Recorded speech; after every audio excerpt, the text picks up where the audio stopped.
Airgun Detectives.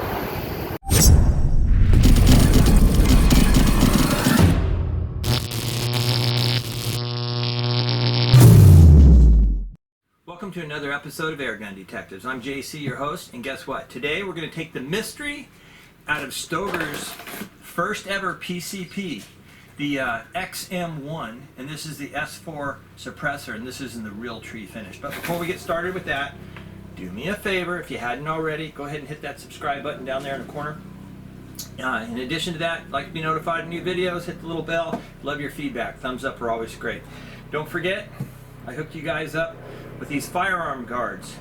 These are moisture absorbers. They're perfect to store with your firearms or anything you're afraid that's going to rust and possibly get moisture. I'll leave the link of their website for you down below, but if you plug in the promo code AIRGUN, you're going to get free shipping. And these are under $15, but they're really a lifesaver when it comes to saving your precious investments like your firearms. All right, let's get back to our Stoeger. So this is actually the box it comes in. This is their new XM1, as we said before, their S4 suppressor. This is Stoeger's first attempt at a PCP rifle. So let's pop this thing out of the box. Turn this around so I can get to it, and we'll show you what we get here. First of all, it comes in actually some very nice packing. They get it in some, let's see here. You can see you get some foam rubber. Let's remove that. So obviously you get your owner's manual. The rifle comes, this is the Realtree. It's actually a beautiful rifle. So they claim that, kind of the ironic thing on this thing before we get in here, look at on the front of this box. They're claiming 1,200 feet per second down here on the front of the box. But yet on the back of the box, and I'll show you that up here, on the back of the box they're claiming 800 feet per second. This is a 22 caliber, and again this is their XM1 and this is their S4 suppressor model. So again, let's pull this out of the box. I want you guys to look at it, and then I'll show you all the stuff it comes with. All right.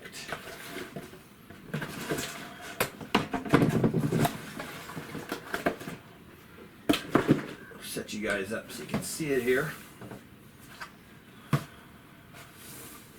There we go. Kind of got this different looking suppressor on the front of it. That's their quiet suppressor on that. Like I said, this is their first go at a PCP rifle. I'm having a feeling that Snow Peak Airguns had something to do with this. Okay, that's a Chinese-based company. I have a feeling they had something to do with it. This trigger assembly here with the safety, it just looks familiar. A lot of it, just some of it looks familiar. Now don't quote me on that, I'm just telling you I have a feeling. Alright, so let's talk a little bit about this gun. First of all, it's got a pretty cool stock. This is the Realtree, and it's got a great little grip here. It feels really good in the hand. It really does. The gun only weighs a little over 5 pounds, so it's actually a pretty light gun. What it comes with actually a single shot tray. It also comes with a 7-round magazine.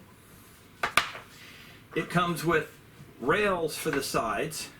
So, and this one will actually hold, it's got a magnet on here where you can actually slide the magazine and it'll hold the magazine. So you could mount the rails on the side and hold your magazine at the same time.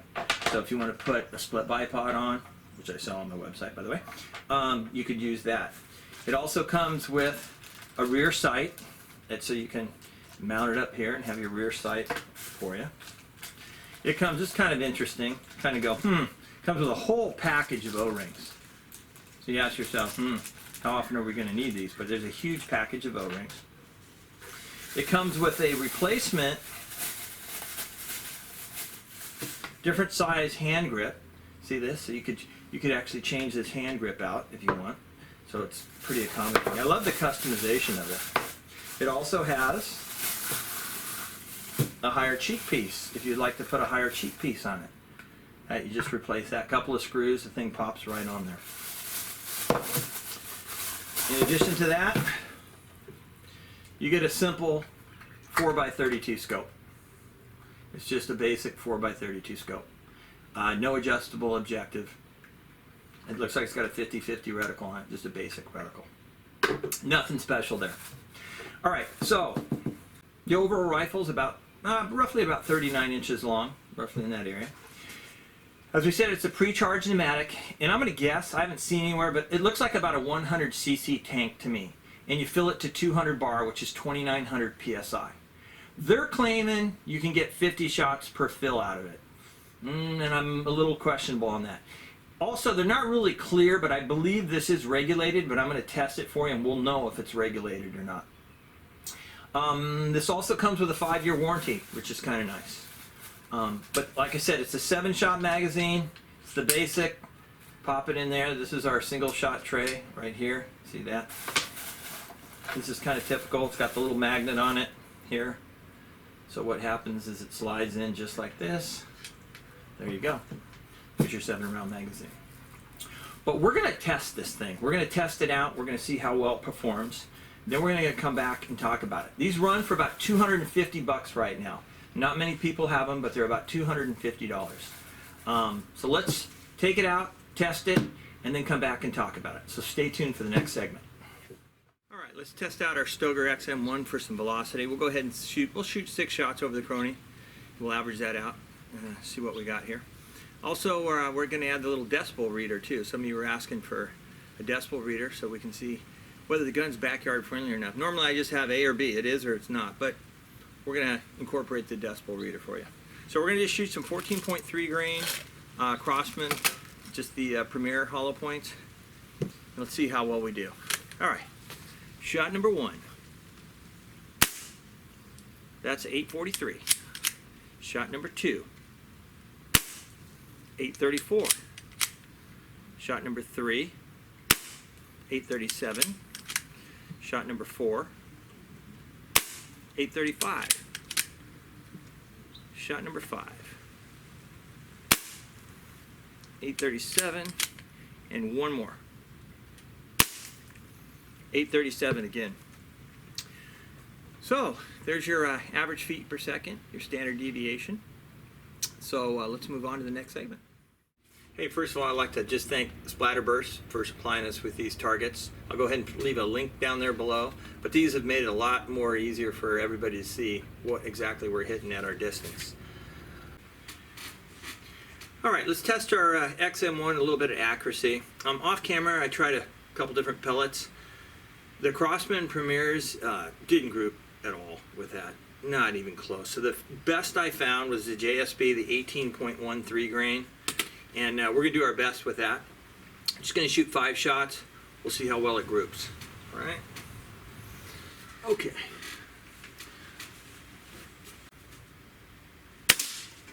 That's 1.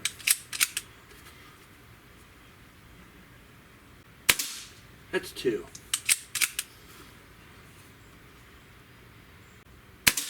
That's 3.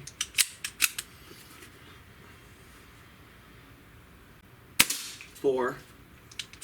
That's not me, by the way, that's the gun. 5. Okay. We got 2 more. I'm going to shoot them both. 6. And 7. Now tell me, how strange is that? So you start off, 2 in the bullseye, and then all of a sudden it starts shooting off to the left. And believe me, I tried the stock scope. I tried, this is an aftermarket BSA. Same thing. You get a couple of shots and go from there. But I'd say let's move on to plinking, but guess what? This doesn't deserve it. We're going on to the conclusion. So stay tuned to the next segment. All right, let's test our XM1, see what type of pull weight we get. Now, keep in mind, there's absolutely no adjustment on this trigger as far as weight goes. Now, you can adjust the length of pull, so if you want the trigger farther forward or backward, you can loosen the screw up here and it will move. So let's see what type of pull weight we have. We got our trusty little Lyman trigger gauge here. Let's give it a pull and see what we got. All right, so you got about 2.5 pounds. 2 pounds, 5.3 ounces. 2 pounds, 5.3 ounces. A little heavy in my opinion for a PCP. but let's move on to the next segment. All right, let's wrap up our conclusion here. You guys saw the performance with the XM1 here, and you saw how well it did. So let's talk about it a little bit. I'd like to talk about the positives first. The positive is I think the stock is really outstanding. The fact that you can have adjustable cheek piece, or rather another cheek piece that you can actually put a higher one in there for your liking in a different pistol grip, you gotta love that. That's fantastic. Also, this has spacers in here. You can adjust the rear butt plate if you want it a little closer, a little farther. That's entirely your choice. I didn't mention that you can decock this rifle, which is always good. You just hold your hand on the bolt, move it forward. I like how quiet the rifle was. You guys saw it's totally backyard friendly, without a doubt. They claim on the back of the box 800 feet per second. Absolutely, we did that. We achieved an average of 837 feet per second. And that was about 22 foot-pounds of energy. So that would be good for pest control or small game. So overall, I mean, I really like the looks. I like the fact that it's lightweight. That's totally the positive on it. And I should really show you guys how you feel this thing. If you look here, right here in the front, you can see that the gauge is right here. There's actually a hole right underneath here. And you take this little fill probe. It's really simple. It comes with a fill probe, and it's nice because it's got the standard Foster fitting on the back. So they did do that quite well. And you just slide the probe in either side. It's that simple. And like I said, it looks like about a 100cc tank to me, tops. So that would be easy, pretty easy to fill with a hand pump if you like to do that. But that's pretty simple. All right. Oh, and by the way, if I didn't cover this, I actually purchased this gun on my own. This was not sent to me by Stoeger. I purchased this on my own. So just as Joe Citizen, which I do with 99.9% of all my guns that I purchased. So I just wanted to clarify that in case there was any questions there. So I'm always going to give you the unbiased review. All right. Now, unfortunately, we have to get into the negatives. Number one thing that I dislike about this gun, the accuracy. It was horrific. You guys didn't even know this, but I'm going to share a little bit with you. This rifle has the worst barrel droop. Now, I don't know if you guys know what barrel droop is. That's when the barrel itself is pointed downward and the breech system here is at a different angle. It's more of an up direction. So I put a scope on this thing, and look at the shims I put in this rear mount just to try to get this to line up a little bit. I had the scope setting at the absolute farthest point down and the farthest point to the left, and I still had to aim high and to the right. Take a look at this. I took a picture of the target. See the little orange dot? That's what I was aiming at to hit the target at the bottom. So I'll give him the benefit of the doubt. This could be just a lemon, absolute lemon, because the barrel droop on this is horrific. You could not shoot this, and that was one of the key reasons that I didn't do any plinking with it, because it was just impossible, because you couldn't even get the scope within 8 inches of what you're aiming at. Okay, so that was the worst, and I don't like 1-inch groups at 20 yards. Regardless, I was still aiming at the same point of aim, and that's how it grouped. You had a couple go in one direction, a couple go in the other direction. Don't like it.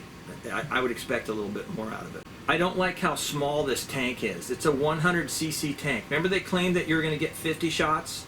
Well, I went ahead and ran this through the crony all the way from the top to the bottom.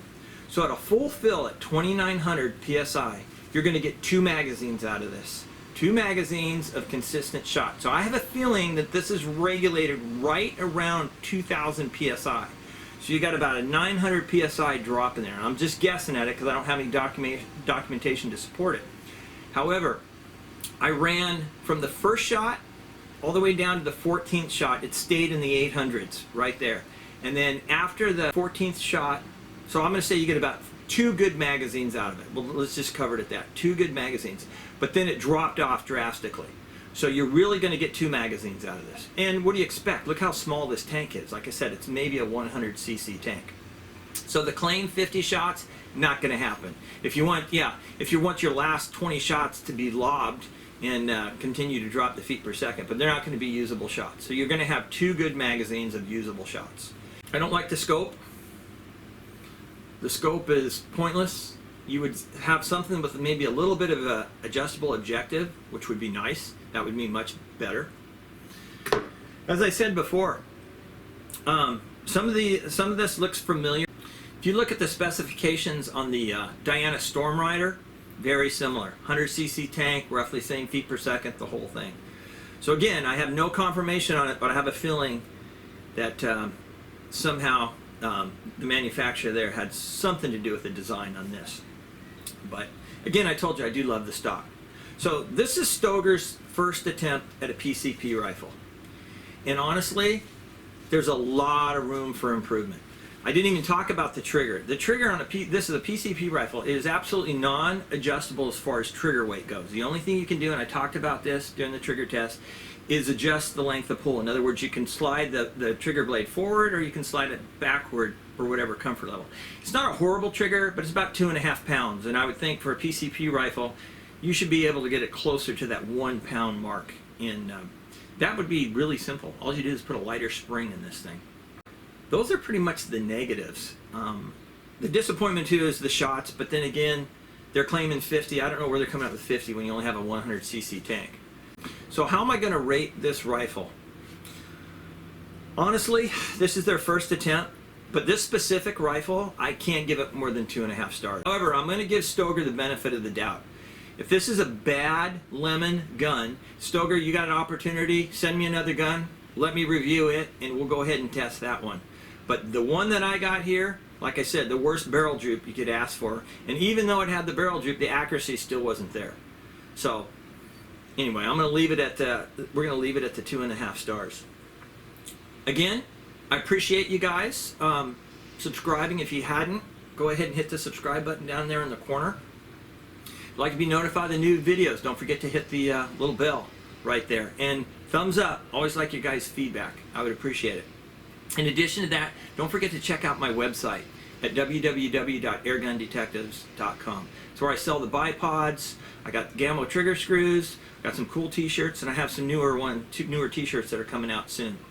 In addition to that, I try to thin out a little bit of my inventory, but it's going to be totally random. So one day there'll be nothing there, the next day there'll be something for sale. So with that, hey, I appreciate you guys tuning in. Don't forget, this is where we take the mystery out of the air gun. Until next time, thank you.